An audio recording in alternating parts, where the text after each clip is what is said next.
Welcome to another episode of Chef Knives to Go Quick Look Product Reviews. I'm Steve Gamache, and what we're looking at this time is the Tojiro Shirogami or White No. 2 Usuba 180mm knife.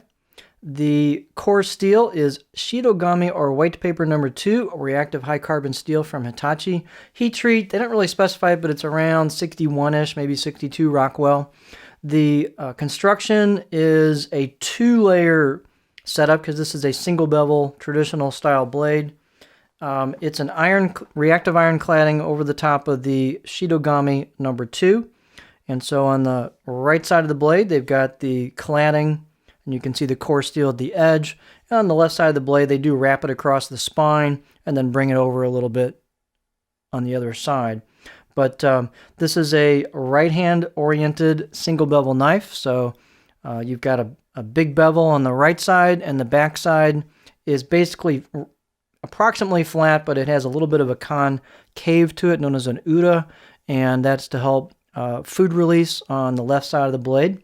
So when you're sharpening these, not to get into a sharpening lesson, but you actually take that Uda side, that flat side of the blade, and you lay it completely flat on the stone, and if it's ground correctly and formed correctly, you'll be sharpening the perimeter. So you'll be sharpening the blade road on the right side of the blade and just flat on the left side of the blade. These out of the box do have a bit of a micro bevel or a small bevel on the right side of the blade. And then they've got a frosted, kind of sandblasted blade road on them towards the front. The fit and finish is actually not bad on these. It could be a little smoother on the spine and a little smoother on the choil. The front of the blade, however, is really rough. So you may want to kind of sand that down. It's very rough to the feel, kind of annoying, but they may not be like that, but this one's pretty rough on the front. So at a lower price single bevel knife, you've got to kind of eyeball them really carefully when you get them out of the box and make sure the grinds look pretty good.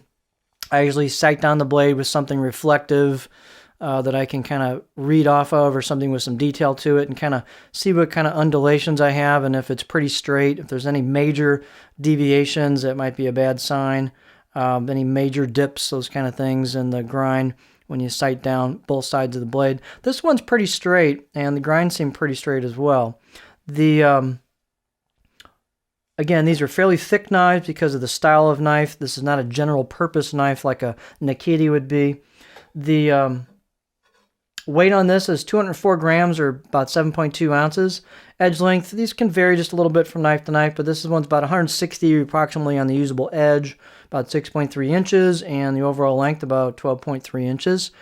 The spine thickness is about 3.6 millimeters or so, and holds that pretty much just all the way through. You can kind of see the chisel grind on the front, and then there's the chisel grind on the side of the blade, on the right side of the blade as you're holding it.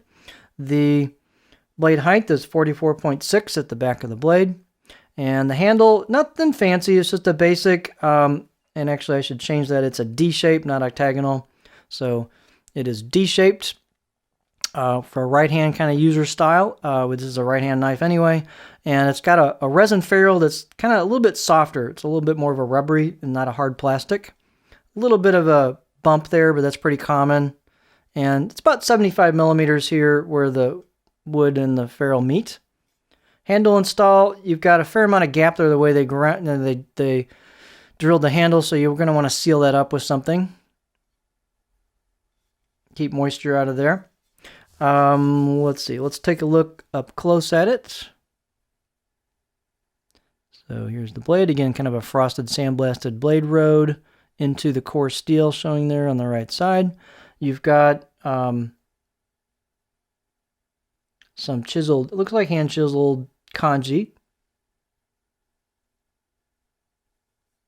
which is nice looking. And here's the back of the blade.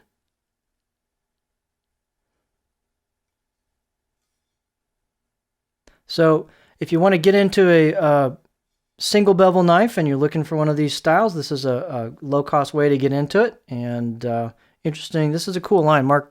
These are pretty popular actually because of the cost. I'm not going to worry about putting it on the board. It's just flat. And some of this is style of work you do is actually some in-hand work on these, so it's not a traditional style knife like a Nakiti. But there you have a Interesting knife that's a single bevel or right-hand oriented knife, not for lefties like me. The Tojiro Shirogami or white number 2 Usuba 180mm knife.